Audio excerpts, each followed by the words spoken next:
Good morning, children. Welcome back to Class 4, English, Poem 6. Great, wide, beautiful, wonderful world.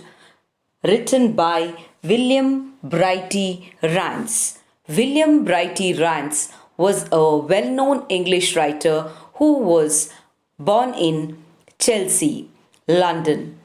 He was the son of a shopkeeper and brought up in fairly modest circumstances. He was happy with his writings for children and was described as the laureate of the nursery.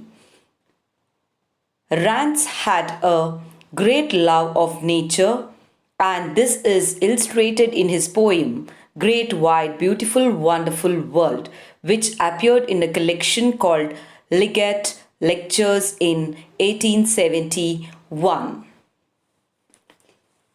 A little girl describing the world. What makes her scared? What surprises her?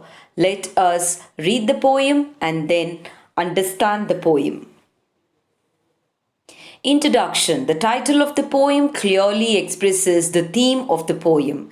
The poem is the celebration of the immense beauty of our Mother Earth. The poet feels awestruck, experiencing and realizing the beauty of our natural world. But at the same time, the poet feels insignificant and tiny against the vast world.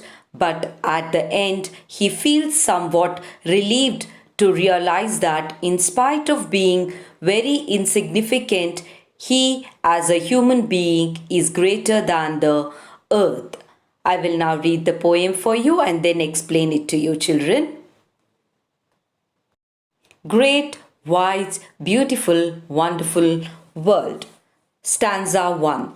Great, wide, beautiful, wonderful world, with the wonderful water round you curled, and the wonderful grass upon your breast, world, you are beautifully dressed.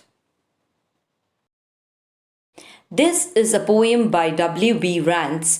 The poem talks about how beautiful and wonderful the world is.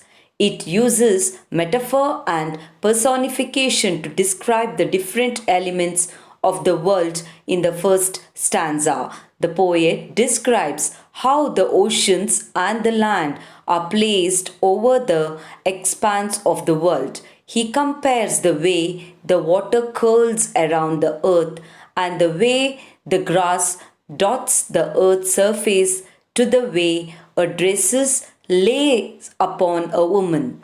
He calls forth the image of a beautifully dressed Mother Earth in these lines. Second stanza. The wonderful air is over me, and the wonderful air is shaking the tree. It walks on the water and whirls on the mills, and talks to itself on the top of the hills.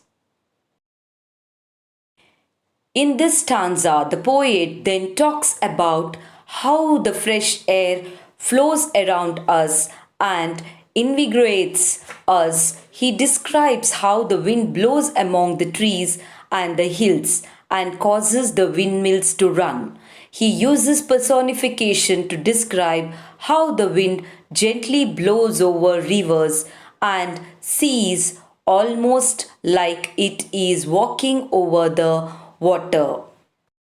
Third stanza. You friendly earth, how far do you go? With the wheat fields that nod and rivers that flow, with cities and gardens and cliffs and isles and people upon you for thousands of miles. In the third stanza, the poet describes how vast the earth is. He talks about the numerous wheat fields and rivers that can be found all over the world. He lists in wonder the various cities, gardens, cliffs, and isles that are a part of the earth. Finally, he talks about the millions of people who live on the planet. What do you think is cliff, children? Cliff is an area of a rock or a mountain with very steep sides, and isles means islands. In the fourth stanza, ah, you are so great and I am so small.